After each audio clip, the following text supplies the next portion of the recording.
검은 하늘이 찢어질 듯한 굉음과 함께 억수 같은 비가 세원그룹 본가의 거대한 창문을 때리고 있었다. 마치 하늘이 이 저주받은 저택을 집어삼키려는 듯 맹렬하게 퍼붓는 빗줄기는 한서진의 가슴속 깊은 곳에서 울부짖는 비명과 닮아 있었다. 그녀는 차가운 가죽 소파에 앉아 핏기 없는 손가락으로 무릎을 감싸 쥐고 있었지만 시선은 흔들림 없이 정면을 응시했다. 화려한 샹들리에가 내뿜는 빛조차 그녀의 창백한 얼굴에 드리운 짙은 그늘을 걷어내지 못했다. 이 방 안의 공기는 언제나처럼 숨이 막힐 듯 무거웠고 값비싼 가구들에서는 오래된 돈 냄새와 섞인 비릿한 욕망의 악취가 났다. 서진은 자신이 이곳에서 인간이 아닌 그저 박민규 전무의 트로피이자 언제든 대체 가능한 부속품으로 살아왔음을 뼈저리게 느끼고 있었다.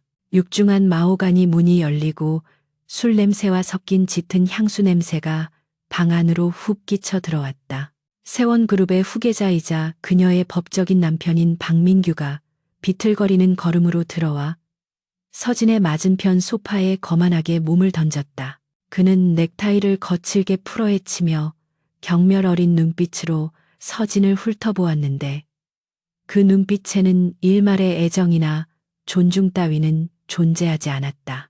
탁자 위에는 이미 변호사들이 준비해둔 서류 봉투가 놓여 있었고 그것이 무엇을 의미하는지 서진은 굳이 열어보지 않아도 알 수 있었다. 그것은 그녀가 친정에서 물려받은 마지막 유산인 낡은 땅과 건물의 소유권을 세원건설로 넘긴다는 내용의 양도각서일 것이 분명했다.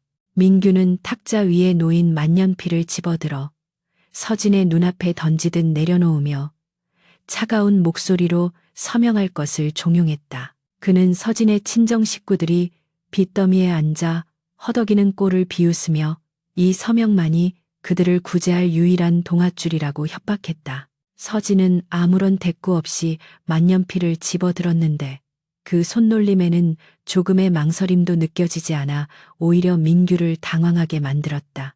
그녀는 지난 2년간 이 순간을 위해 수천 번도 넘게 마음을 죽이고 또 죽여왔기에 모욕감 따위는 더 이상 그녀를 흔들 수 없었다. 서진이 서류의 마지막 장에 자신의 이름을 정갈하게 적어 내려가는 동안 창밖의 천둥 소리가 더욱 거세게 울려 퍼졌다. 서명이 끝난 서류를 낚아채듯 가져간 민규는 만족스러운 미소를 지으며 서진의 턱을 거칠게 잡아 올렸다. 그는 그녀가 순종적인 인형으로 돌아왔다고 착각하며 며칠 뒤에 있을 요트 파티에 동행할 것을 명령했다. 세원그룹이 야심차게 준비한 해상 리조트 사업 발표를 겸한 그 파티는 서진에게 있어 단순한 사교 모임이 아닌 탈출을 위한 유일한 기회였다. 민규가 방을 나가자 서진은 참았던 숨을 몰아쉬며 떨리는 손으로 소파의 가죽을 꽉 움켜쥐었다. 그녀의 눈동자는 공포가 아닌 서늘한 결의로 빛나고 있었고 그녀는 마음속으로 이미 수십 번도 더 시뮬레이션했던 계획을 다시 한번 점검하기 시작했다. 며칠 뒤 호화 요트 레비아타노는 거친 파도를 가르며 검푸른 바다 위를 항해하고 있었고 갑판 위에서는 화려한 드레스와 턱시도를 입은 상류층 인사들이 샴페인 잔을 부딪히고 있었다.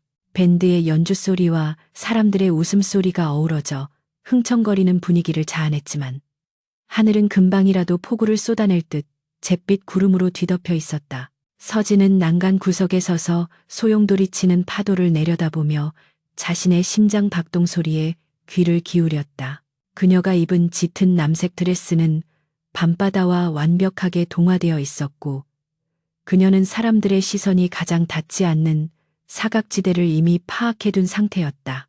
오늘 밤 기상예보는 태풍의 영향권에 들 것이라고 경고했으나 오만함에 눈이 먼 주최 측은 항해를 강행했다. 파티가 절정에 달했을 무렵 예보대로 굵은 빗방울이 떨어지기 시작하더니 순식간에 거센 폭풍으로 돌변해 갑판을 덮쳤다. 요트가 크게 휘청거리자 샴페인 타워가 무너지고 사람들은 비명을 지르며 선실 안으로 도망치기 바빴다.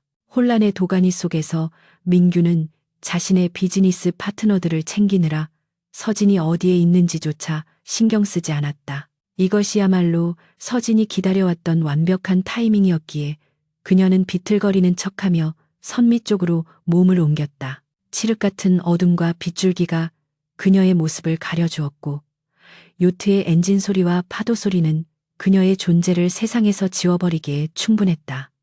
서진은 미리 헐겁게 조작해둔 난간의 잠금 장치를 풀어내며 차가운 바닷바람을 온몸으로 맞이했다. 아래를 내려다보니 검은 파도가 마치 입을 벌린 괴물처럼 넘실거리고 있었지만 그녀에게는 그곳이 지옥 같은 현실보다 더 안전한 피난처처럼 느껴졌다. 그녀는 신고 있던 하이힐을 벗어 바닥에 가지런히 놓아두었는데 이는 그녀가 실족사가 아닌 투신 자살로 위장하기 위한 치밀한 계산이었다. 망설임이 길어지면 용기가 사그라들 것을 알기에 서진은 눈을 질끈 감고 심호흡을 한 번 한 뒤 허공을 향해 몸을 던졌다. 차가운 공기가 그녀의 몸을 휘감았고 짧은 부유감 끝에 얼음장 같은 바닷물이 그녀를 집어삼켰다. 차가운 바닷물이 폐부로 밀려 들어오며 끔찍한 고통이 전신을 덮쳤지만 서진은 정신을 잃지 않기 위해 필사적으로 입술을 깨물었다. 그녀는 수영 강습을 핑계로 익혀두었던 잠수 실력을 발휘해 요트의 스크류가 일으키는 물살을 피해 깊은 곳으로 헤엄쳐 들어갔다. 미리 준비해둔 소형 산소통을 드레스 안쪽 주머니에서 꺼내 입에 물자 희미하게 남아 숨통이 트이기 시작했다. 수면 위에서는 사람들이 그녀의 이름을 부르며 소란을 피우고 있겠지만 그 소리는 물속에서 우문거리는 진동으로만 느껴질 뿐이었다. 한서진이라는 이름의 비참한 여자는 오늘 밤 이 차가운 바다에서 죽었고 이제부터 살아남을 존재는 복수를 위해 다시 태어날 괴물이어야 했다. 폭풍우가 휩쓸고 지나간 새벽녘 어촌 마을의 해변가로 찢어진 드레스를 입은 여자가 파도에 떠밀려왔다. 온몸이 상처투성이었고 체온은 위험할 정도로 떨어져 있었지만 그녀의 눈빛만은 꺼지지 않는 불꽃처럼 형형하게 살아있었다. 그녀는 모래사장을 기어가며 맹세했다. 자신을 짓밟았던 박민규와 세원그룹 그리고 방관했던 모든 이들에게 자신이 겪은 고통을 고스란히 돌려주겠노라고 다짐했다. 그녀는 이제 더 이상 누군가의 아내도 며느리도 아니었으며 오로지 자신의 운명을 개척하고 파괴할 권리를 쥔 심판자가 될 것이었다. 어둠이 걷히고 희미한 여명이 밝아오며 그녀의 새로운 삶이 시작되고 있었다. 5년이라는 시간은 강산도 변하게 한다지만 서울 도심 한복판에 우뚝 솟은 세원그룹 본사, 사옥의 위용은 여전히 건재해 보였다. 그러나 화려한 유리 벽면 안쪽에서 벌어지고 있는 실상은 겉모습과는 판이하게 달랐는데 그룹의 핵심 계열사인 세원건설은 무리한 사업 확장과 잇따른 수주 실패로 인해 심각한 자금난에 시달리고 있었다. 회장실과 임원 회의실이 있는 최상층의 공기는 살얼음판을 걷는 듯 팽팽한 긴장감으로 가득 차 있었고 직원들은 숨소리조차 크게 내지 못한 채 눈치를 살피기에 바빴다. 박 회장은 아들인 박민규 전무에게 이번 투자 유치건을 성사시키지 못하면 후계자 자리를 재고하겠다는 엄포를 놓은 상태였기에 민규의 신경은 그 어느 때보다 날카롭게 곤두서 있었다. 대회의실의 상석에 앉은 박민규는 초조한 듯 넥타이 매듭을 계속해서 만지작거리며 손목 시계를 확인했는데 약속 시간인 오후 2시가 거의 다 되어가고 있었다.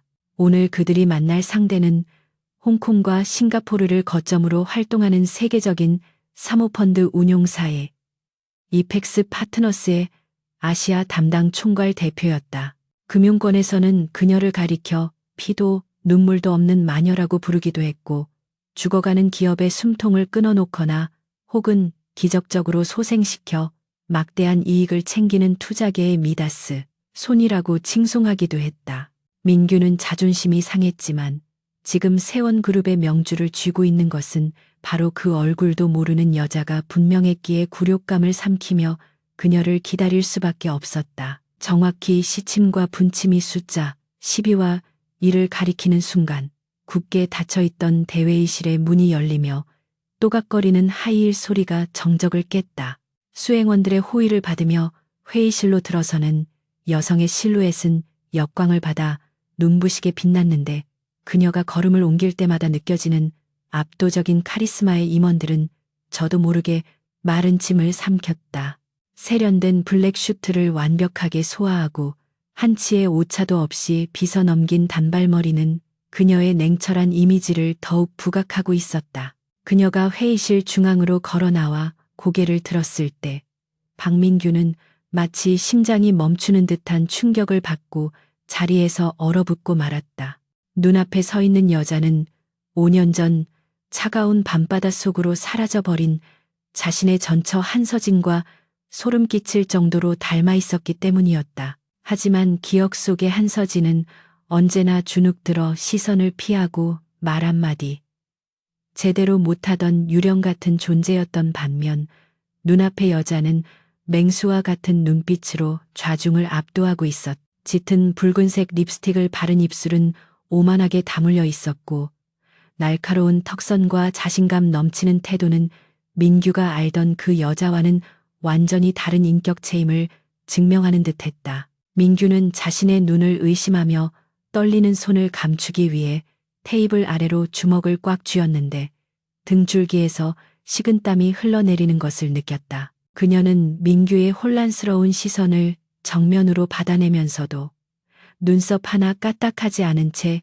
유창하고 차분한 목소리로 자신을 소개했다. 에이펙스 파트너스의 아시아 지부 총괄 디렉터 진안입니다. 그녀의 목소리는 서진의 그것과 음색이 비슷했지만 톤과 억양이 완전히 달라 마치 다른 사람이 말하는 것처럼 들렸다. 민규는 멍하니 그녀를 바라보다가 옆에 앉은 비서실장의 다급한 헛기침 소리에 정신을 차리고 황급히 자리에서 일어나 악수를 청했다. 세원그룹 전무 박민규입니다. 민규가 내민 손을 맞잡은 그녀의 손은 얼음장처럼 차가웠지만 그 악력은 놀라울 정도로 단단하고 힘이 넘쳤다. 자리에 앉은 진아는 불필요한 사교적 인사는 생략하고 곧바로 본론으로 들어갔는데 그녀가 비서에게 눈짓하자 두툼한 서류 뭉치가 테이블 위에 배포되었다. 그녀는 세원건설의 재무제표에 숨겨진 부실 채권과 분식 회계 의혹이 있는 항목들을 날카롭게 지적하며 공격적인 질문을 쏟아내기 시작했다. 임원들은 당황하여 변명을 늘어놓기에 급급했지만 그녀는 구체적인 수치와 국제금융 데이터를 근거로 그들의 논리를 무참히 박살냈다. 민규는 그녀가 단순히 돈을 빌려주러 온 것이 아니라 마치 회사를 해부하고 그 내장까지 들여다보려는 의사처럼 느껴져 공포심마저 들기 시작했다. 진한 대표님 지적하신 부분은 현재 구조 조정 중이며 내년 상반기까지는 충분히 정상화될 수 있는 일시적인 문제입니다. 민규가 애써 침착함을 유지하며 방어에 나섰지만 진아는 코웃음을 치며 서류의 한 페이지를 손가락으로 두드렸다. 박 전무님 시장은 막연한 희망을 믿지 않습니다. 오로지 결과와 숫자만을 신뢰할 뿐입니다. 그녀의 말은 칼날처럼 예리하여 민규의 자존심을 난도질했고 그는 반박할 말을 찾지 못한 채 입술만 달싹거렸다. 그녀는 세원그룹이 현재 벼랑 끝에 몰려있다는 사실을 누구보다 잘 알고 있었고 그 약점을 집요하게 파고들어 협상의 주도권을 완전히 장악해버렸다. 1시간 넘게 이어진 회의 끝에 진아는 마침내 에이펙스 측에서 제안하는 투자 조건을 제시했는데 그것은 달콤한 독이 든 성배와도 같았다. 그녀는 세원건설이 필요로 하는 천문학적인 자금을 즉시 수혈해 주겠다고 제안했지만 그 대가로 전환사채 발행과 경영 참여권을 강력하게 요구했다. 만약 정해진 기한 내에 목표 수익률을 달성하지 못할 경우 경영진을 교체할 수 있다는 독소 조항까지 포함되어 있었으나 당장 현금이 급한 세원 입장에서는 거부하기 힘든 제안이었다. 민규는 계약서를 검토하며 갈등에 빠졌지만 아버지의 불호령과 부도 위기라는 현실 앞에서 다른 선택지는 존재하지 않았다. 결국 민규는 떨리는 손으로 양의 각서에 서명했고 이로써 호랑이를 집안으로 들이는 격이 되었음을 그는 미처 깨닫지 못했다. 서명을 마친 진 한이 만년필 뚜껑을 닫으며 처음으로 옅은 미소를 지었는데 그 미소는 매혹적이면서도 어딘가 서늘한 기운을 품고 있어 보는 이의 등골을 오싹하게 만들었다. 잘 부탁드립니다. 박 전무님, 앞으로 자주 뵙게 되겠군요. 그녀의 인사는 단순한 파트너로서의 인사가 아니라 사냥감이 덫에 걸려든 것을 확인한 사냥꾼의 선전포고처럼 들렸다. 민규는 그녀의 미소에서 죽은 아내의 흔적을 찾으려 애썼지만 그 눈동자 속에 담긴 것은 깊이를 알 수 없는 심연뿐이었다. 회의가 끝나고 진한이 수행원들과 함께 회의실을 빠져나가자 팽팽했던 긴장의 끈이 끊어지며 민규는 의자에 주저앉고 말았다. 그는 넥타이를 거칠게 풀어헤치며 물을 벌컥벌컥 마셨지만 타는 듯한 갈증은 쉽사리 가라앉지 않았다. 그녀는 분명 한서진이 아니야. 그 여자는 바다에 빠져 죽었어. 시체는 못 찾았지만 살아있을 리가 없어. 민규는 스스로에게 최면을 걸 듯 되뇌었지만 진한이 서류를 넘길 때 보였던 손가락의 미세한 버릇이 뇌리에서 떠나지 않았다. 그것은 서진이 긴장할 때마다 약지를 까딱거리던 습관과 너무나도 흡사했기에 민규의 의심은 공포와 섞여 점점 더 커져만 갔다. 한편 엘리베이터에 탑승한 진아는 문이 닫히고 외부와의 시선이 차단되자 비로소 차가운 가면을 벗고 거친 숨을 내쉬었다. 그녀는 엘리베이터의 거울 속에 비친 자신의 모습을 응시하며 방금 전까지 박민규 앞에서 연기했던 완벽한 비즈니스 우먼의 모습을 점검했다. 5년이라는 시간 동안 뼈를 깎는 고통을 감내하며 성형수술로 얼굴의 미세한 윤곽을 바꾸고 목소리 톤까지 교정했지만 심장 깊은 곳에서 끓어오르는 증오심은 숨기기가 쉽지 않았다. 그녀의 곁을 지키던 수행비서이자 그녀의 유일한 조력자인 강도윤이 걱정스런 눈빛으로 그녀에게 손수건을 건넸다. 괜찮으십니까? 대표님 박민규의 반응이 예상보다 더 격렬했습니다.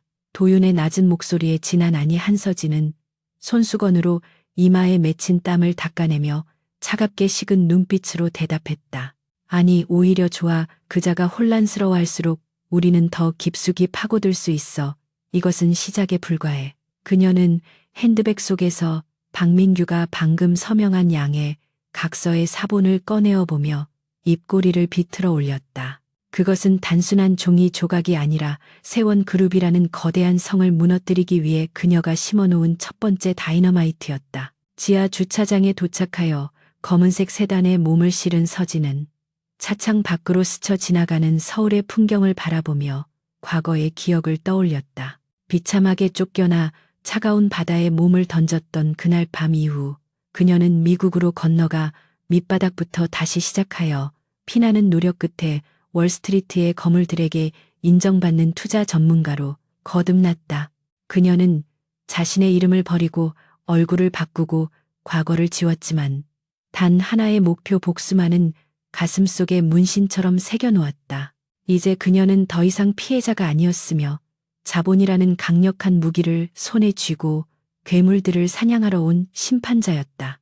차는 도심을 빠져나가 그녀가 임시 거처로 마련한 고급 펜트하우스로 향했고 서진은 태블릿 PC를 켜 다음 단계의 계획을 검토하기 시작했다. 세원건설의 재무 구조를 장악하는 것은 1단계일 뿐이었고 그녀의 진짜 목표는 박 회장 일가가 불법으로 조성한 비자금과 그들의 추악한 범죄 행위를 만천하에 폭로하여 사회적으로 매장하는 것이었다. 화면 속에는 박민규의 측근들과 그들의 약점이 정리된 리스트가 떠 있었고 서진의 손가락은 그중 가장 약한 고리를 찾아내어 가차없이 붉은색 표시를 남겼다.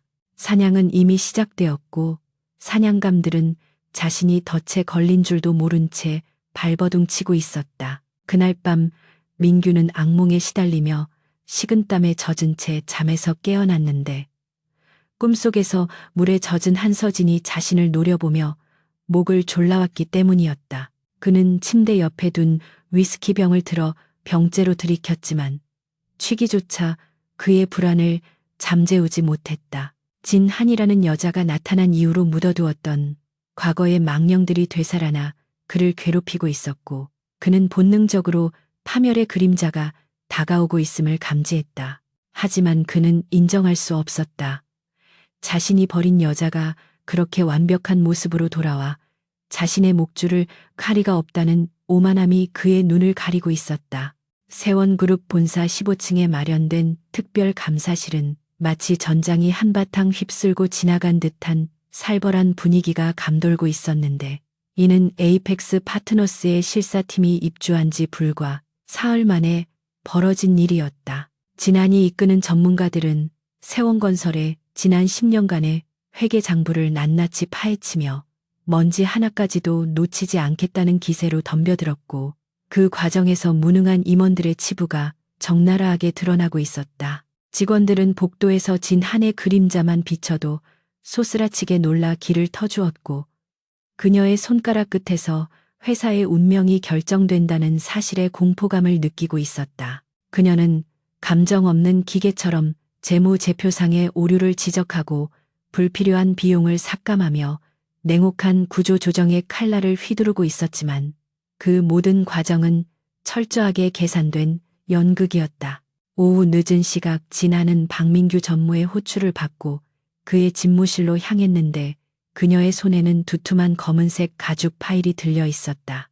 집무실 안에는 초조한 기색이 역력한 민규가 창밖을 바라보며 서 있었고 테이블 위에는 재떨이가 넘칠 정도로 담배꽁초가 수북하게 쌓여 있어 그의 심리 상태를 대변해주고 있었다.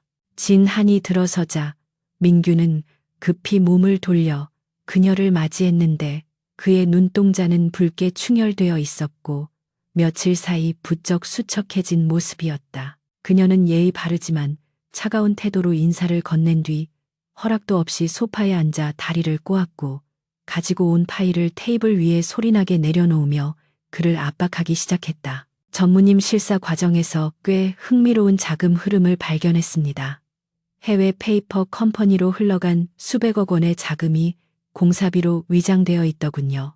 진한의 직설적인 화법에 민규의 얼굴이 사색이 되었고 그는 떨리는 손으로 파일을 집어들어 내용을 확인했는데 그곳에는 그가 비밀리에 관리하던 비자금 내역이 고스란히 담겨 있었다. 이것이 공개된다면 경영권 방어는커녕 횡령 및 배임 혐의로 구속을 피할 수 없는 치명적인 증거였기에 민규는 식은땀을 흘리며 그녀의 눈치를 살폈다. 하지만 진한의 표정에는 경멸이나 분노 대신 묘한 흥미와 계산적인 미소가 서려 있어 민규를 더욱 혼란스럽게 만들었다. 이건 오해입니다. 건설업 관행상 리베이트 처리를 위해 어쩔 수 없이 만들어둔 계좌일 뿐 개인적인 착복은 절대 아닙니다. 민규가 구차한 변명을 늘어놓자 진한은 가볍게 손을 내저으며 그의 말을 끊었는데 그녀는 마치 공범자가 된 듯 몸을 앞으로 숙이며 은밀한 목소리로 속삭였다. 전무님, 저는 도덕 선생님이 아니라 투자자입니다. 제 관심사는 오로지 수익률과 회사의 가치 상승뿐이니 이 문제를 굳이 공론화해서 회사의 이미지를 망칠 생각은 추호도 없습니다. 그녀의 예상 밖의 반응에 민규는 멍하니 그녀를 바라보았고 절망의 끝에서 한 줄기 동아줄을 발견한 듯한 희망을 품게 되었다. 그럼 어떻게 하면 좋겠습니까? 진 대표님이 원하는 것이라면 무엇이든 들어드리겠습니다. 이것만 조용히 덮어주신다면 제 지분의 일부라도 양도하겠습니다. 민규가 다급하게 제안하자 진아는 여유로운 미소를 지으며 준비해둔 진짜 덫을 꺼내 들었는데 그것은 바로 문제의 계열사를 분할하여 에이펙스 산하의 특수 목적 법인으로 편입시키는 방안이었다. 그녀는 표면적으로는 부실 자산을 털어내어 본사의 재무 건전성을 높이는 전략이라고 포장했지만 실상은 그 비자금 장부를 자신이 합법적으로 확보하여 언제든 민규의 숨통을 끊을 수 있는 목줄을 쥐겠다는 의미였다. 민규는 그녀의 속내를 전혀 눈치채지 못한 채 그 제안이 자신을 구해줄 유일한 해결책이라 믿고 고개를 끄덕였다. 그날 저녁 민규는 감사의 표시로 진안을 최고급 프렌치 레스토랑으로 초대했는데 이는 단순한 비즈니스 디너 이상의 의미를 내포하고 있었다. 은은한 조명 아래 마주 앉은 두 사람 사이에는 묘한 긴장감이 흘렀고 민규는 와인잔을 기울이며 그녀를 탐색하듯 뚫어지게 바라보았다. 그는 여전히 그녀에게서 죽은 아내의 흔적을 찾고 있었지만 눈앞의 여자는 최고급 와인을 음미하고 불어로 소믈리에와 농담을 주고받는 등 과거의 한서진과는 차원이 다른 품격을 보여주었다. 과거의 서진은 알코올 분해 효소가 없어 와인 한 모금에도 얼굴이 빨개져 힘들어했으나 진아는 독한 위스키조차 물처럼 마시며 흐트러짐 없는 모습을 유지했다. 진 대표님은 가끔 보면 제가 알던 누군가를 떠올리게 합니다. 하지만 동시에 너무나도 달라서 제가 헛것을 보고 있는 건지 헷갈릴 때가 많습니다. 민규가 취기를 빌려 솔직한 심정을 털어놓자 진아는 와인잔을 돌리며 나른한 눈빛으로 그를 응시했는데 그 눈빛은 남자를 유혹하면서도 경계하게 만드는 이중적인 매력을 발산하고 있었다. 흔한 작업 멘트 치고는 너무 진부하군요. 박 전무님, 세상에 닮은 사람은 많지만 저는 유일한 존재입니다.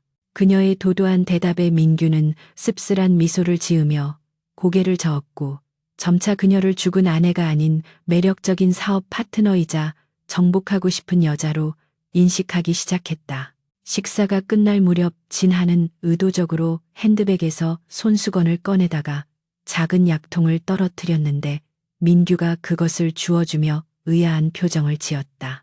그것은 심한 편두통이 있을 때 먹는 진통제였는데 과거 한서진 역시 시집살이의 스트레스로 인해 만성 두통에 시달리며 같은 약을 달고 살았기 때문이었다. 민규의 눈빛이 다시 흔들리자 진하는 태연하게 약통을 받아 챙기며 경무에 시달리다 보니 두통이 직업병처럼 생겼다고 둘러댔다.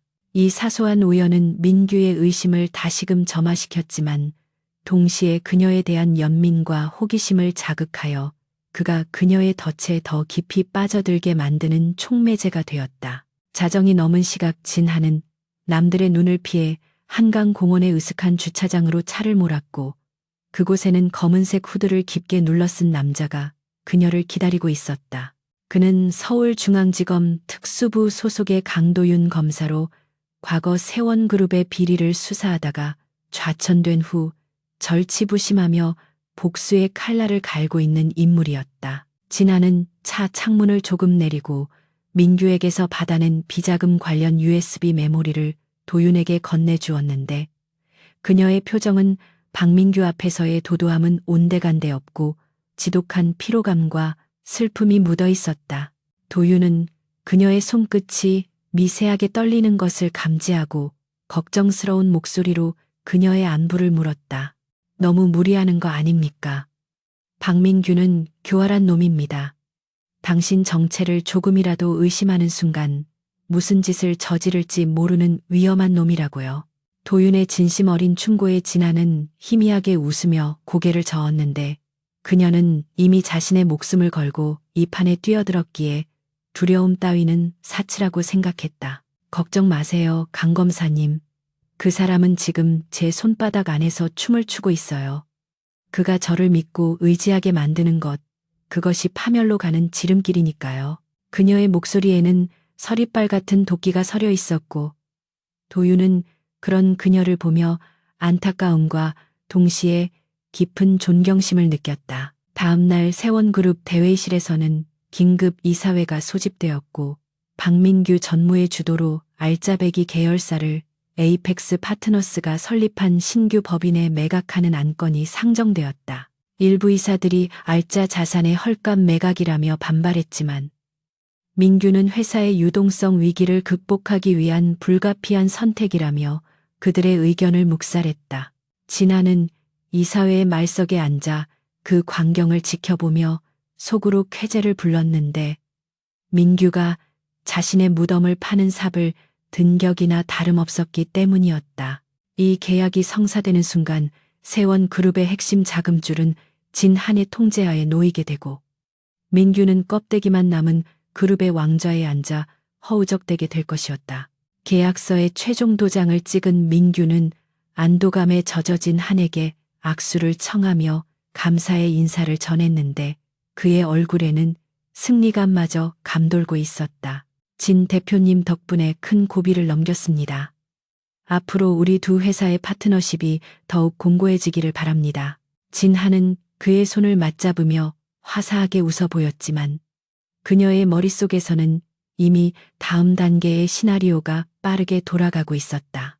그녀는 민규의 손을 놓지 않고 잠시 힘을 주어 잡으며 의미심장한 말을 남겼다. 물론입니다. 전무님, 이제 우리는 한 배를 탄 운명 공동체가 되었으니까요. 끝까지 함께 가시죠. 지옥 끝까지라도. 민규는 그녀의 마지막 말에서 서늘한 기운을 느꼈지만 그녀의 아름다운 미소에 가려 그 속에 담긴 살기를 읽어내지 못했다. 그는 자신이 호랑이의 등을 타고 달리고 있다는 사실을 모른 채 그녀를 자신의 편으로 만들었다는 착각에 빠져 있었다. 진하는 회의실을 나서며 비서에게 짧은 문자를 보냈는데 그것은 2단계 작전을 개시하라는 암호였다. 이제 세원그룹 내부의 전산망은 에이펙스의 소나기에 들어왔고 그들이 숨기고 싶어 했던 모든 추악한 비밀들이 낱낱이 파헤쳐질 시간이었다. 복수의 서막은 끝났고 이제부터는 진짜 사냥이 시작되는 순간이었다. 사무실로 돌아온 진아는 창밖으로 보이는 서울의 야경을 내려다보며 책상 위에 놓인 액자를 쓰다듬었는데 그곳에는 웃고 있는 부모님의 사진이 들어 있었다. 세원그룹의 횡포로 인해 억울하게 돌아가신 부모님과 지옥 같았던 결혼 생활을 견뎌낸 자신의 과거가 주마등처럼 스쳐 지나갔다. 그녀는 차가운 유리창에 비친 자신의 얼굴을 마주보며 다짐하듯 중얼거렸다. 조금만 기다려요.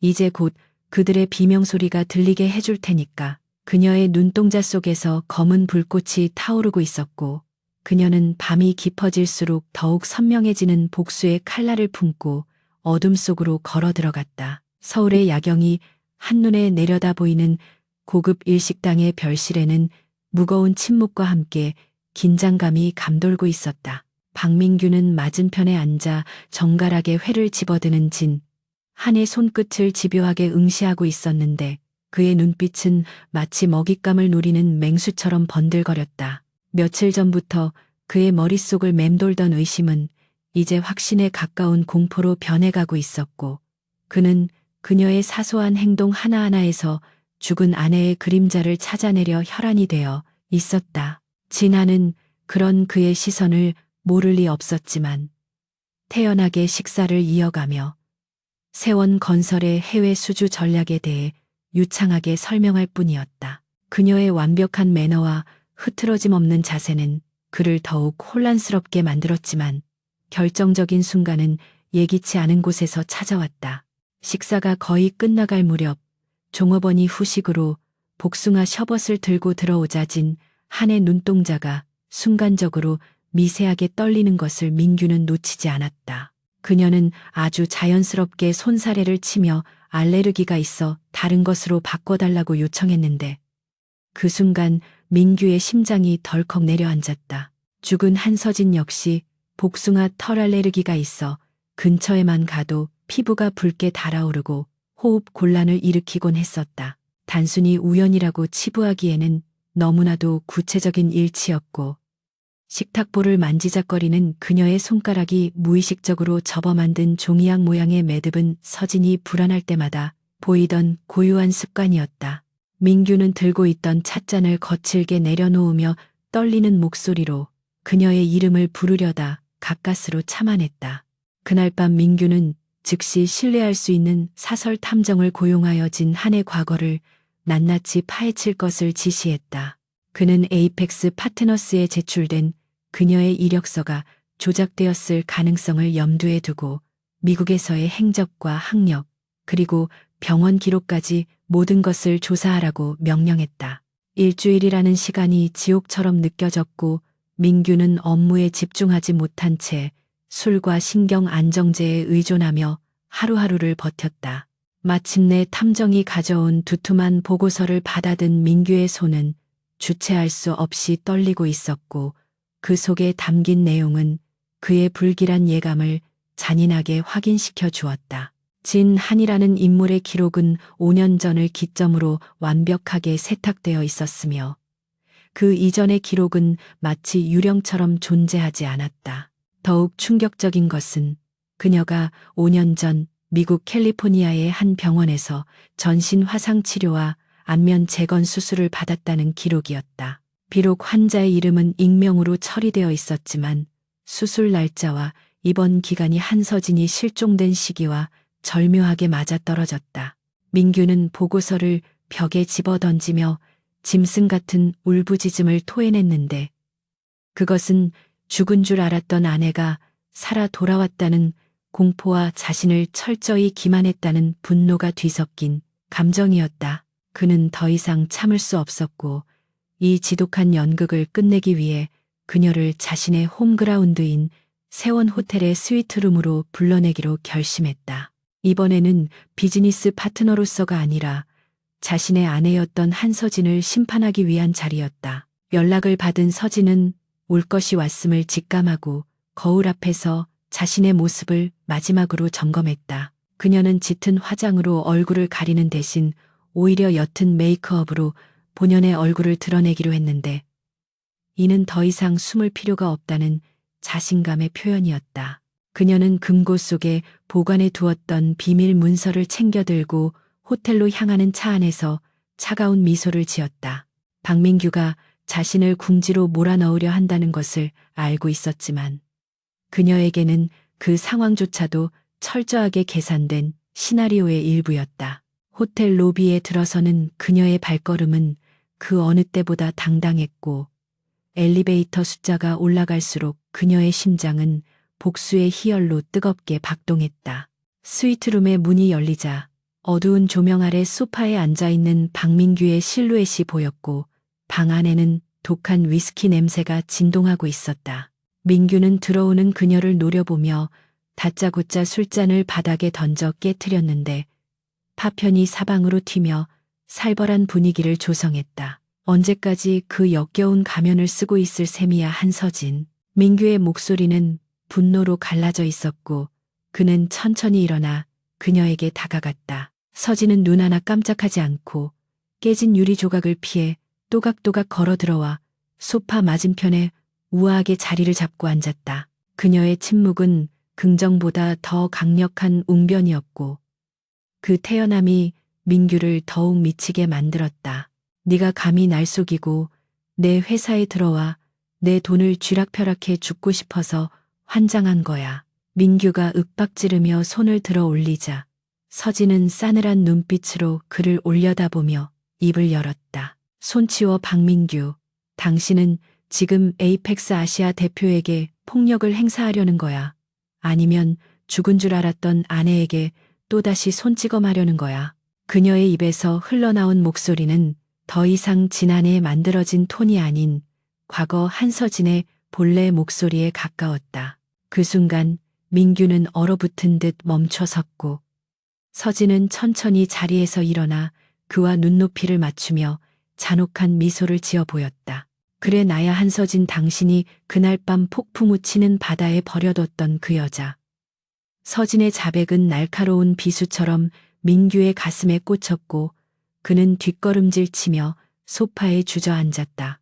어떻게 살아남은 거야. 그리고 얼굴은 그게 무슨 짓이야. 민규가 횡설수설하며 공포에 질린 표정을 짓자 서진은 비웃음을 흘리며 그에게 한 걸음 더 다가갔다. 당신 덕분이지. 당신이 나를 죽이지 못했기 때문에 내가 이렇게 괴물이 되어 돌아올 수 있었던 거야. 내 얼굴이 낯설어 당신이 좋아하던 그 멍청하고 순종적인 표정이 없어서 아쉬운가 보네. 그녀의 말마다 독이 묻어 있어 민규의 멘탈을 산산조각 내고 있었다. 민규는 떨리는 손으로 인터폰을 잡으려 하며 보안 요원을 부르겠다고 소리쳤지만 서진은 가소롭다는 듯 테이블 위에 가져온 서류 봉투를 던졌다. 부를 테면 불러 하지만 그 전에 이 서류부터 확인하는 게 좋을걸. 민규가 의아한 표정으로 서류를 꺼내 보았을 때 그의 얼굴은 순식간에 흑빛으로 변했다. 그것은 세원건설이 발행한 전환사채의 20%를 지난즉 한서진이 개인 투자 조합 명의로 매입했다는 증명서였다. 이것은 그녀가 마음만 먹으면 언제든지 주식으로 전환하여 세원건설의 최대 주주가 될 수 있다는 것을 의미했고, 사실상 회사의 목줄을 그녀가 쥐고 있다는 뜻이었다. 이게 다가 아니야. 박민규. 서진은 또 다른 서류 뭉치를 꺼내 그의 눈앞에 흔들어 보였는데, 거기에는 민규가 해외로 빼돌린 비자금 내역과 페이퍼 컴퍼니의 실소유주 증명 서류가 포함되어 있었다. 당신이 나한테 넘긴 그 계열사, 내가 껍데기만 받은 줄 알았지. 그 안에 당신이 미처 지우지 못한 더러운 흔적들이 고스란히 남아있더군요. 서진의 말에 민규는 숨을 헐떡이며 바닥에 무릎을 꿇을 듯 휘청거렸다. 그녀는 단순히 복수를 위해 돌아온 것이 아니라 그의 모든 것, 재산과 명예, 그리고 목숨까지도 앗아갈 준비를 완벽하게 마친 상태였다. 이제 상황 파악이 좀 되나 본데 당신은 지금 갑이 아니라 을이야. 아니, 내 처분에 따라 살고 죽는 노예나 다름없지. 서진은 민규의 턱을 잡아 강제로 들어올리며 5년 전 그가 자신에게 했던 행동을 그대로 되돌려 주었다. 내 정체를 밝히고 싶으면 밝혀 하지만 그 순간 당신의 횡령과 배임 증거는 전 세계 언론과 검찰에 동시에 뿌려질 거야. 세원그룹의 후계자가 감옥에서 썩는 꼴을 보고 싶다면 어디 한번 해봐. 그녀의 눈동자 속에서 타오르는 증오와 광기는 민규를 압도했고 그는 공포에 질려 아무 말도 하지 못한 채 눈물만 흘렸다. 서진은 혐오스러운 벌레를 보듯 그를 밀쳐내고 핸드백을 챙겨들었다. 오늘은 인사만 하러 온 거야. 진짜 쇼는 이제부터 시작이니까 기대해도 좋아. 그녀는 뒤도 돌아보지 않고 스위트룸을 빠져나갔고 닫힌 문 뒤에서는 민규의 절규에 가까운 비명 소리가 들려왔다. 복도에 나온 서진은 긴장이 풀리며 다리가 휘청거렸지만 벽을 짚고 버티며 깊은 숨을 들이마셨다. 드디어 가면을 벗어던지고 진짜 얼굴로 그와 마주했다는 사실이 그녀에게 전율과 함께 해방감을 안겨주었다. 그녀는 떨리는 손으로 휴대폰을 꺼내 강도윤 검사에게 짧은 메시지를 보냈다. 놈이 미끼를 물었어요. 이제 낚아올릴 차례입니다. 호텔 로비를 빠져나온 서진은 밤하늘을 올려다보며 차가운 밤 공기를 폐부 깊숙이 들이마셨다. 5년 전 죽음의 문턱에서 느꼈던 그 차가움과는 다른 생생한 삶의 감각이 그녀의 온몸을 깨우고 있었다. 그녀는 이제 더 이상 도망자가 아니었으며 사냥꾼으로서 거대한 짐승의 숨통을 끊어놓기 위한 마지막 일격을 준비하고 있었다. 멀리서 들려오는 사이렌 소리가 마치 전쟁의 시작을 알리는 나팔 소리처럼 들렸고 그녀는 어둠 속으로 당당하게 걸어 들어갔다.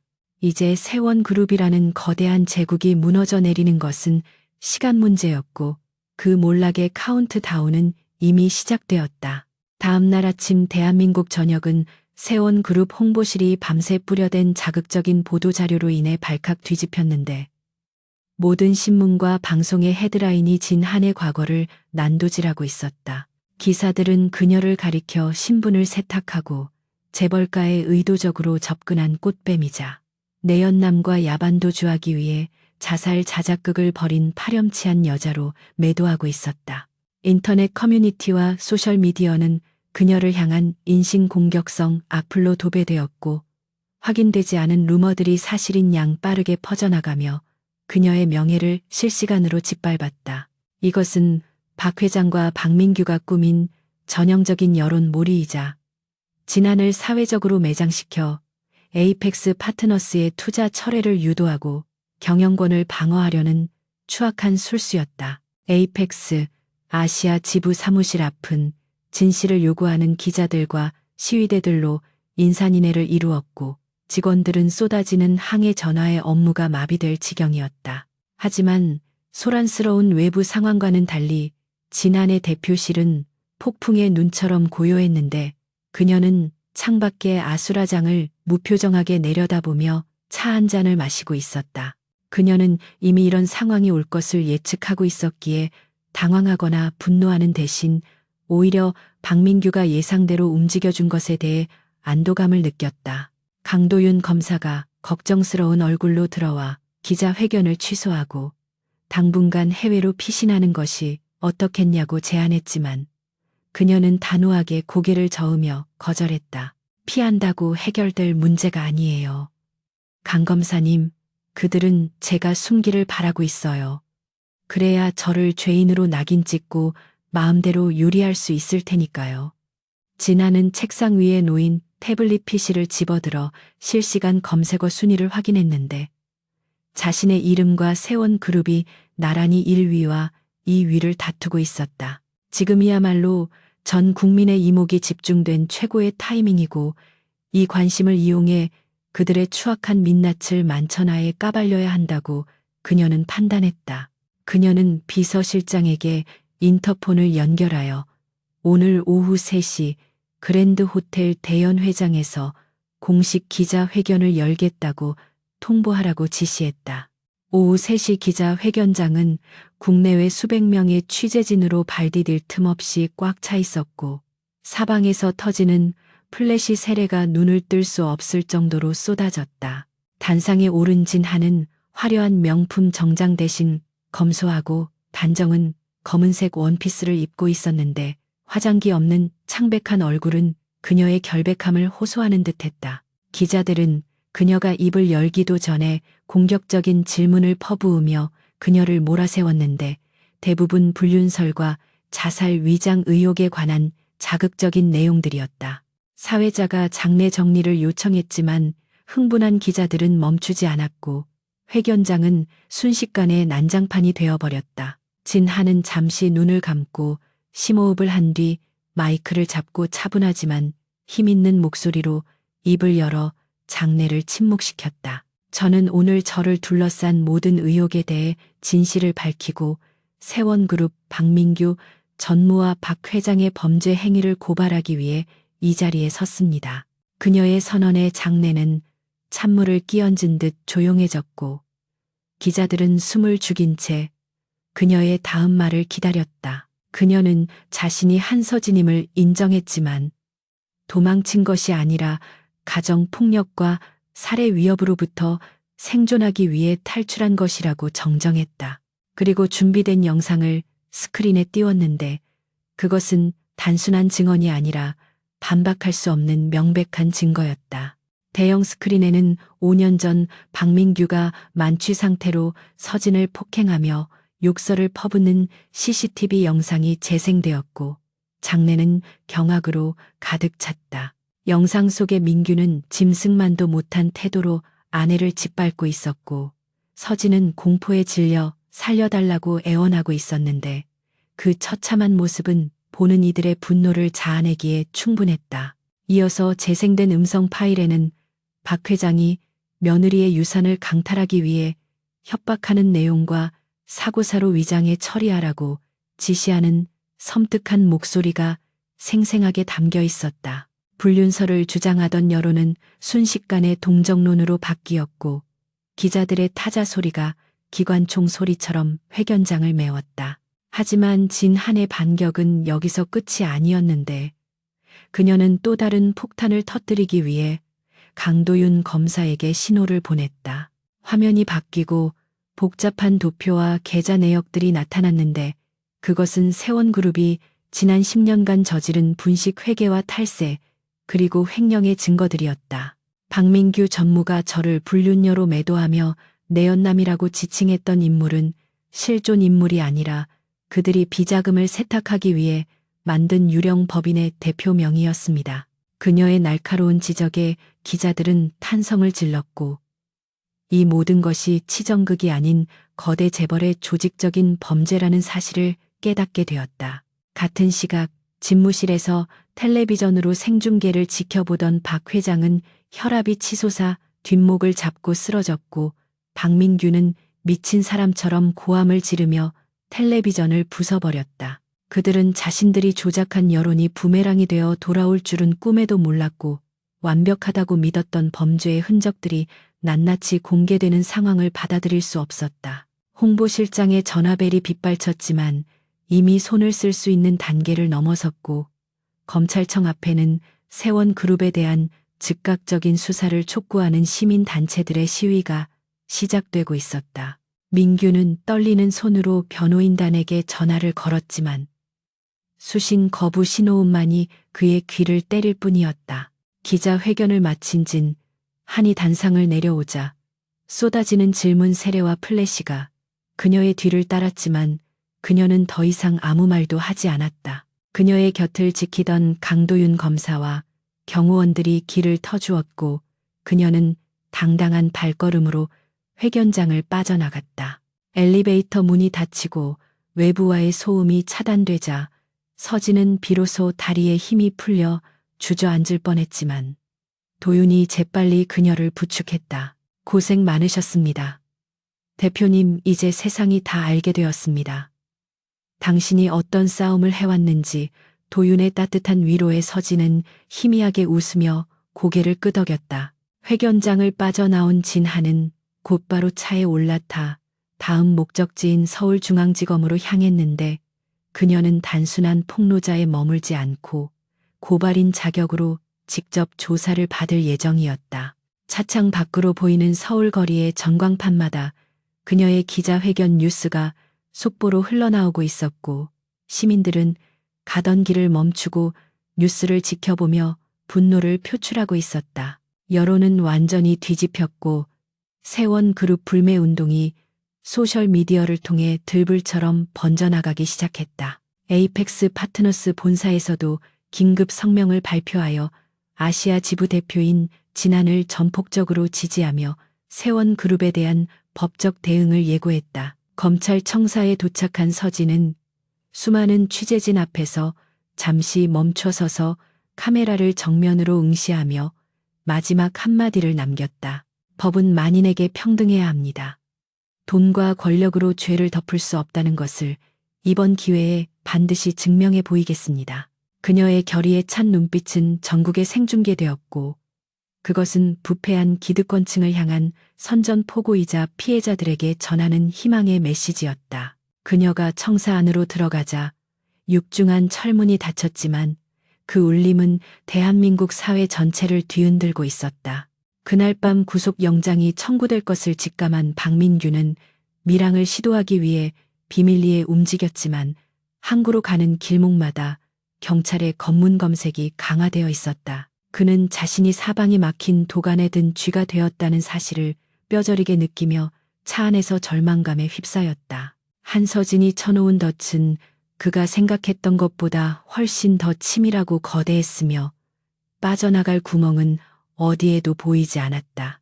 밤하늘을 가르는 경찰차의 사이렌 소리가 점점 가까워지고 있었고 민규는 룸미러를 통해 자신의 일그러진 얼굴을 바라보며 허탈한 웃음을 터뜨렸다. 조사실에 앉아있던 서진은 창밖으로 보이는 달을 올려다보며 5년 전 바다에 몸을 던지던 그날 밤을 회상했다. 그때는 살기 위해 죽음을 선택해야 했지만 지금은 살아서 그들을 죽음보다 더한 고통 속으로 몰아넣고 있었다. 그녀의 손에는 박민규가 보낸 협박 문자가 쥐어져 있었지만 그녀는 가소롭다는 듯 삭제 버튼을 눌러버렸다. 이제 남은 것은 마지막 결정타를 날려 그들의 숨통을 완전히 끊어놓는 일뿐이었고 대망의 주주총회가 이틀 앞으로 다가와 있었다. 운명의 날인 주주총회 아침이 밝아오자 세원그룹 본사 주변은 전운이 감도는 전쟁터와 다를 바 없었다. 새벽부터 몰려든 수천 명의 소액 주주들과 시민단체 회원들은 머리에 붉은 띠를 두르고 경영진의 즉각적인 사퇴를 요구하는 구호를 외치고 있었다. 경찰 기동대가 겹겹이 바리케이드를 치고 출입을 통제하고 있었지만 성난 군중의 기세를 막기에는 역부족으로 보였다. 본사 건물 안의 공기는 바깥보다 더 무겁고 차가웠는데 직원들은 일손을 놓은 채 삼삼오오 모여 웅성거리고 있었고 임원들은 사색이 된 얼굴로 분주하게 전화를 돌리며 살기를 모색하고 있었다. 이날 열릴 주주총회는 단순한 연례 행사가 아니라 대한민국 재계 서열시 위권인 세원그룹의 생사가 걸린 단두대 매치였다. 대강당의 상석에 앉은 박 회장은 굳게 담은 입술로 앞을 응시하고 있었지만 탁자 아래 놓인 그의 다리는 미세하게 떨리고 있었다. 그는 지난 수십 년간 무소불위의 권력을 휘두르며 그룹을 지배해왔지만 오늘만큼은 자신이 벼랑 끝에 서 있다는 사실을 부인할 수 없었다. 그의 옆자리에 앉은 박민규 전무는 초조함을 감추지 못한 채 계속해서 비서실장에게 우호 지분의 확보 현황을 물어보며 신경질적인 반응을 보였다. 그들은 에이펙스 파트너스가 아무리 날고 기어도 기존의 우호 세력과 기관 투자자들을 설득하면 과반수의 의결권을 방어할 수 있을 것이라 막연하게 믿고 있었다. 하지만 그들의 믿음은 모래성처럼 위태로웠고 장내를 가득 메운 주주들의 눈빛은 살기에 가까울 정도로 매서웠다. 약속된 시간이 되자 사회자가 떨리는 목소리로 개회를 선언했고 장내는 순식간에 아수라장으로 변했다. 박 회장이 의장석에서 마이크를 잡고 인사말을 하려 하자 곳곳에서 야유와 욕설이 터져나왔고 물병이 단상 위로 날아들기도 했다. 경호원들이 우산으로 박 회장을 방어하며 질서 유지를 시도했지만 이미 불붙은 주주들의 분노를 잠재우기에는 역부족이었다. 박민규는 단상 앞으로 뛰쳐나와 소란을 피우는 주주들을 향해 퇴장을 명령하며 고압적인 태도를 보였는데 이는 불난집에 기름을 붓는 격이었다. 주주들은 경영 능력 부재와 도덕적 해이로 주가를 반토막 낸 장본인이 적반하장으로 나온다며 더욱 거세게 반발했고 회의장은 통제불능 상태에 빠져들었다. 그 혼란의 도가니 속에서 대강당의 거대한 뒷문이 열리며 검은 슈트 차림의 경호원들이 양옆으로 도열했고 그 사이로 진 한이 모습을 드러냈다. 그녀가 걸어 들어오는 순간 소란스럽던 장내에는 거짓말처럼 정적이 감돌았는데 그녀가 뿜어내는 압도적인 카리스마가 좌중을 휘어잡았기 때문이었다. 그녀는 더 이상 과거에 주눅든 며느리가 아니라 세원그룹의 운명을 손에 쥔 최대 채권자이자 실질적인 2대 주주로서 당당하게 걸음을 옮겼다. 단상 아래 마련된 주요 주주석에 앉은 그녀는 박민규와 눈이 마주치자 차가운 미소를 지어 보였는데 그것은 사형 선고를 내리러 온 집행관의 표정과 같았다. 발언권을 얻은 진한이 마이크 앞에 서자 모든 시선이 그녀에게 집중되었고 그녀는 침착하고 명료한 목소리로 준비한 안건을 발표하기 시작했다. 그녀는 감정에 호소하는 대신 철저하게 숫자와 팩트를 기반으로 현 경영진의 무능과 부패를 조목조목 비판했다. 화면에는 지난 5년간 박 회장 일가가 회사 자금을 유용하여 개인 부동산을 매입하고 해외 도박 자금으로 탕진한 내역이 적나라하게 공개되었다. 주주들은 경악을 금치 못하며 웅성거렸고 일부는 눈물을 흘리며 자신의 피 같은 돈이 어떻게 사라졌는지 확인하고 분통을 터뜨렸다. 진한의 발표는 단순한 폭로가 아니라 세원그룹을 살리기 위해서는 썩은 환부를 도려내야 한다는 강력한 호소였다. 박민규는 자리에서 벌떡 일어나 삿대질을 하며 그것은 모두 조작된 자료이며 에이펙스 파트너스가 회사를 헐값에 집어삼키기 위한 음모라고 고래고래 소리질렀다. 그는 자신의 치부가 드러나는 것을 견딜 수 없어 이성을 잃고 날뛰었지만 그의 목소리는 공허한 메아리처럼 들릴 뿐이었다. 이미 주주들의 마음은 그에게서 완전히 떠나 있었고 그가 발악할수록 추한 민낯만 더욱 드러날 뿐이었다. 진아는 흥분한 그를 싸늘하게 내려다보며 결정적인 한 방을 날렸다. 전무님 조작이라고 주장하시려면 검찰에 가서 해명하십시오. 여기 계신 주주분들은 당신의 변명이 아니라 책임을 원하고 있습니다. 마침내 운명의 투표 시간이 다가왔고 현 경영진의 해임안과 신규 이사 선임안이 표결에 붙여졌다. 박 회장 측은 사전에 포섭해둔 기관 투자자들의 배신을 전혀 예상하지 못했는데 그들조차도 여론의 역풍과 에이펙스의 비전 제시에 마음을 돌린 상태였다. 개표 결과가 스크린에 하나씩 뜨기 시작하자 장내의 긴장감은 최고조에 달했고 박민규는 식은땀을 줄줄 흘리며 숫자를 노려보았다. 찬성표가 압도적인 수치로 반대표를 누르며 그래프가 올라가자 주주석에서는 환호성이 터져 나왔고 박 회장의 얼굴은 흑빛으로 변해 의자에 깊숙이 파묻혔다. 결과는 찬성 72%라는 압도적인 표 차이로 경영진 해임안이 가결되었다는 선언으로 이어졌다. 의장의 가결 선포, 의사봉 소리가 울려 퍼지는 순간 대강당의 문이 다시 한번 열리며 강도윤 검사가 이끄는 수사관들이 들이닥쳤다. 그들은 박민규와 박 회장 앞으로 다가가 체포영장을 제시했는데 혐의는 특정경제범죄가 중처벌법 위반에 따른 횡령 및 배임 그리고 증거인멸 교사였다. 박민규는 믿을 수 없다는 표정으로 뒷걸음질치며 경호원들에게 막으라고 소리쳤지만 이미 대세가 기운 상황에서 그를 위해 몸을 던질 사람은 아무도 없었다. 수사관들이 그의 팔을 꺾어 수갑을 채우자 그는 비명에 가까운 욕설을 퍼부으며 발버둥쳤지만 차가운 금속성 수갑은 그의 손목을 단단히 조여왔다.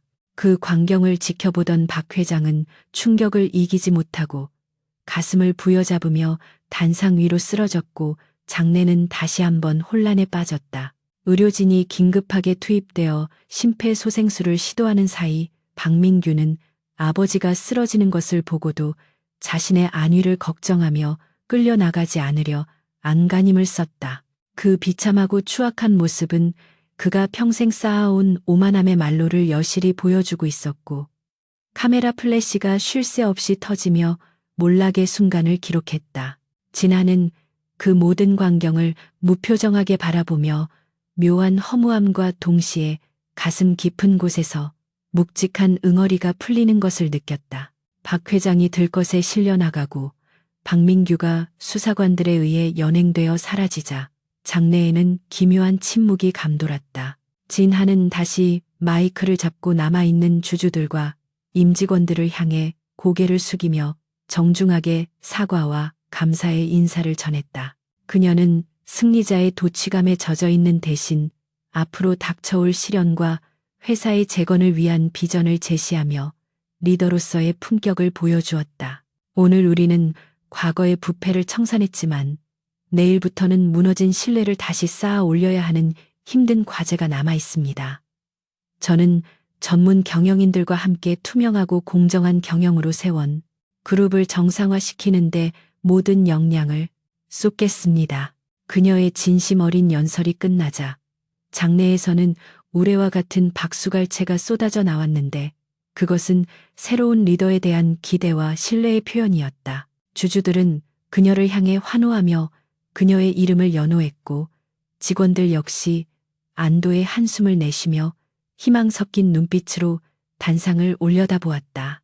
진하는 그들의 박수를 받으며 비로소 입가에 옅은 미소를 띄었는데 그것은 복수의 완성이 아니라 새로운 시작을 알리는 신호탄이었다. 그녀는 단상에서 내려와 강도윤 검사와 눈빛을 교환하며 고개를 끄덕였고 두 사람 사이에는 말하지 않아도 통하는 깊은 유대감이 흘렀다. 총회가 모두 끝나고 텅 빈 대강당에 홀로 남은 진아는 의장석에 앉아 잠시 눈을 감고 지난 시간들을 되돌아보았다. 지옥 같았던 결혼 생활과 죽음의 문턱을 넘나들었던 탈출, 그리고 뼈를 깎는 노력으로 자신을 단련했던 시간들이 주마등처럼 스쳐 지나갔다. 그녀는 이제 더 이상 누군가의 그림자가 아니었으며 스스로 빛을 내는 태양이 되어 자신의 제국을 통치할 준비가 되어 있었다. 그녀는 책상 위에 놓인 명패를 손으로 쓰다듬었는데 그곳에는 박민규의 이름이 아닌 새로운 의장의 이름이 새겨질 것이었다.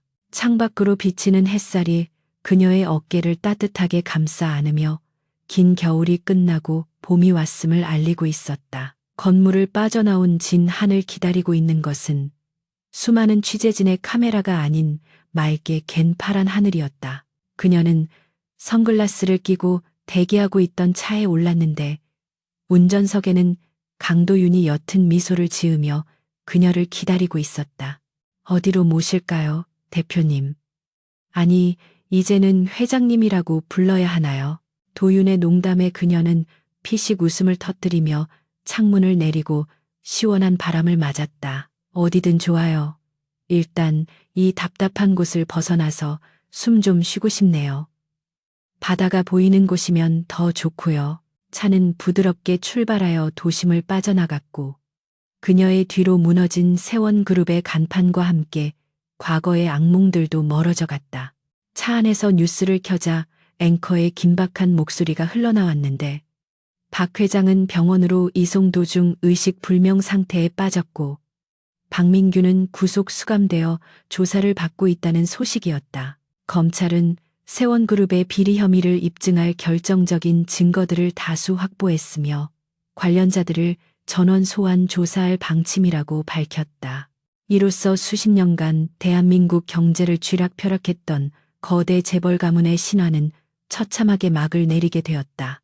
진한은 라디오 볼륨을 줄이고 의자 깊숙이 몸을 기대며 눈을 감았는데 이제야 비로소 진정한 휴식을 취할 수 있을 것 같은 기분이 들었다. 그녀의 손등 위로 따스한 햇살이 내려앉았고 그녀는 문득 자신의 손을 내려다보았다. 한때는 설거지와 빨래로 거칠어졌던 손이었지만 지금은 수만 명의 생계를 책임지는 결정권자의 손이 되어 있었다. 권력의 무게는 무거웠지만 그녀는 그 무게를 기꺼이 견뎌낼 자신이 있었고 다시는 그 누구에게도 자신의 운명을 맡기지 않으리라 다짐했다. 도윤이 건넨 따뜻한 커피 향이 차 안을 가득 채웠고 두 사람은 아무 말 없이 서로의 온기를 느끼며 앞으로 펼쳐질 새로운 미래를 향해 질주했다.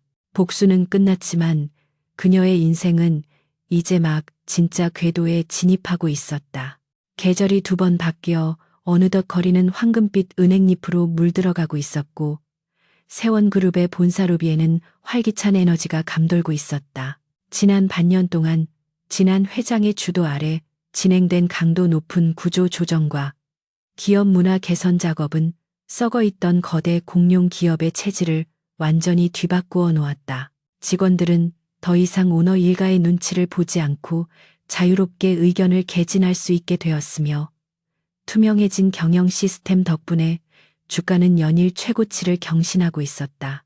회장실의 통유리창 너머로 보이는 서울의 풍경은 예전과 다를 바 없었지만 그 풍경을 바라보는 서진의 마음가짐은 천지개벽할 만큼 달라져 있었다. 그녀는 책상 위에 쌓여있는 결제 서류들을 하나하나 꼼꼼하게 검토하며 서명했는데 그 손길에는 과거의 불안함 대신 확고한 자신감과 책임감이 묻어 있었다. 오후 일정이 비어있음을 확인한 서진은 비서에게 차를 대기시키라고 지시한 뒤 검은색 코트를 챙겨 입고 사무실을 나섰다. 오늘은 그녀가 오랫동안 미루어왔던 마지막 과제를 해결해야 할 날이었고 그 과제는 다름 아닌 서울 구치소에 수감되어 있는 박민규를 면회하는 일이었다. 그녀 주변의 만류에도 불구하고 그녀가 굳이 그를 찾아가려는 이유는 승리자의 아량을 베풀거나 그를 조롱하기 위함이 아니라 자신의 과거와 완벽하게 이별하기 위한 일종의 의식과도 같았다. 도심을 벗어나 한적한 교외 도로를 달리는 동안 차창 밖으로 스쳐 지나가는 가을 들판의 풍경이 그녀의 차분한 마음을 대변해 주는 듯 평화롭게 느껴졌다. 구치소의 접견실은 서늘하고 삭막한 공기로 가득 차 있었고 투명한 아크릴 벽 하나를 사이에 두고 마주 앉은 박민규의 모습은 처참하기 그지없었다. 한때 명품 슈트를 입고 거만하게 턱을 치켜들던 재벌 3세의 모습은 온데간데 없고 깎은 머리에 수인 번호가 찍힌 낡은 죄수복을 입은 초라한 중년 남자가 앉아있을 뿐이었다. 그의 얼굴은 고생을 한 탓인지 급격하게 노화되어 주름이 깊게 패어 있었고 눈동자는 생기를 잃은 채 탁하게 풀려 있었다. 서진이 자리에 앉아 수화기를 들자 민규 역시 떨리는 손으로 수화기를 집어들었는데 그의 시선은 서진의 눈을 제대로 마주치지 못하고 허공을 배회했다. 여긴 뭐 하러 왔어? 내 꼴이 얼마나 망가졌는지 구경하러 왔나. 비웃고 싶으면 실컷 비웃어. 민규의 목소리는 갈라져 있었고 여전히 피해의식에 사로잡혀 날 선 반응을 보였지만 그 속에는 깊은 패배감과 두려움이 깔려 있었다. 서진은 그런 그를 보며 분노나 증오가 아닌 기이한 연민을 느꼈는데 그것은 한때 자신의 남편이었던 남자가 스스로 파멸의 길을 걸어 바닥까지 추락한 것에 대한 인간적인 안타까움이었다. 아니, 비웃으러 온 게 아니야. 박민규, 당신에게 마지막 인사를 하러 왔어. 그리고 당신이 내 인생에서 차지했던 그 지독한 어둠을 이제 그만 놓아주려고 해. 서진의 담담한 목소리가 수화기를 통해 전해지자 민규의 눈동자가 흔들리기 시작했다. 당신은 평생 돈과 권력이 전부라고 믿고 살았겠지만 결국 그것들이 당신을 지켜주지는 못했어.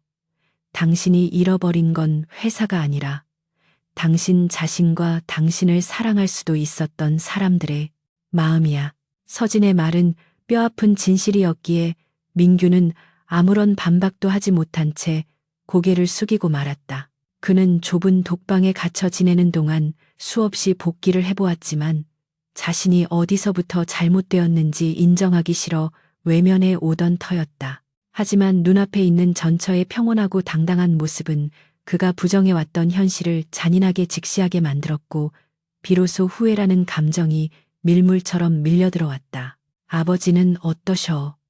한참의 침묵 끝에 민규가 힘겹게 꺼낸 말은 자신의 안위가 아닌 쓰러진 박 회장에 대한 안부였다. 여전히 의식이 없으셔. 아마 깨어나시더라도 예전처럼 당신을 보호해줄 힘은 없으실 거야. 이제 당신은 혼자서 죗값을 치러야 해. 서진의 냉정하지만 솔직한 답변에 민규는 씁쓸한 미소를 지으며 고개를 끄덕였다. 접견 시간이 거의 끝나가자 교도관이 문을 두드렸고 서진은 자리에서 일어나며 그에게 마지막 한마디를 남겼다. 부디 그 안에서만큼은 남을 짓밟는 박민규가 아니라 인간 박민규로 살아남기를 바랄게. 안녕. 그녀가 수화기를 내려놓고 돌아설 때 민규의 눈가에서 눈물 한 방울이 떨어져 테이블을 적셨지만 서진은 뒤를 돌아보지 않았다. 구치소의 철문을 나서자 맑고 높은 가을 하늘이 서진을 반겨주었고 그녀는 폐부 깊숙이 시원한 공기를 들이마시며 가슴을 짓누르던 마지막 돌덩이가 사라진 듯한 해방감을 맛보았다. 이제 그녀를 괴롭히던 과거의 망령들은 모두 사라졌고 그녀 앞에는 오로지 그녀가 스스로 개척해 나가야 할 미래만이 펼쳐져 있었다. 주차장 한쪽에는 강도윤이 차에 기대어 그녀를 기다리고 있었는데 그는 검사복을 벗고 편안한 니트 차림을 하고 있어 한결 부드러워 보였다. 그는 서진이 걸어 나오는 것을 보고 환한 미소를 지으며 다가왔고 그 미소는 서진에게 더 없는 위안과 따뜻함을 안겨주었다. 잘 끝내고 오셨습니까? 표정이 한결 편안해 보이십니다. 도윤이 다정하게 물으며 그녀의 어깨에 떨어진 낙엽을 털어주자 서진은 마주 웃으며 고개를 끄덕였다. 네, 정말 끝났다는 게 실감이 나네요. 이제야 비로소 제 이름으로 온전하게 숨을 쉬는 것 같아요. 강 변호사님 덕분이에요. 도윤은 최근 검사직을 사임하고 세원그룹의 법무담당 고문 변호사로 합류하여 그녀의 든든한 파트너가 되어주고 있었다.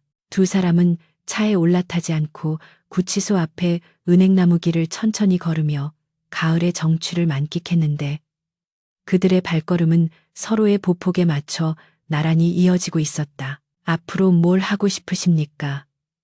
회장으로서의 삶도 중요하지만 인간 한서진으로서의 꿈도 있을 것 아닙니까? 도윤의 질문에 서진은 잠시 멈춰서서 하늘을 올려다보며 생각에 잠겼다. 복수만을 위해 달려왔던 지난 시간 동안 그녀는 자신의 개인적인 행복이나 꿈을 사치라고 여기며 억눌러 왔었다. 글쎄요, 거창한 건 없어요. 그냥 맛있는 거 먹고 좋은 사람들과 웃고 가끔은 여행도 다니면서 평범하게 살고 싶어요. 그 평범함이 저한테는 가장 큰 기적이니까요. 그녀의 소박한 대답에 도윤은 그녀의 손을 조심스럽게 잡으며 부드러운 눈빛으로 화답했다. 그 기적 제가 옆에서 함께 만들어가도 되겠습니까? 당신이 가는 길이 외롭지 않도록 언제나 곁에 있겠습니다.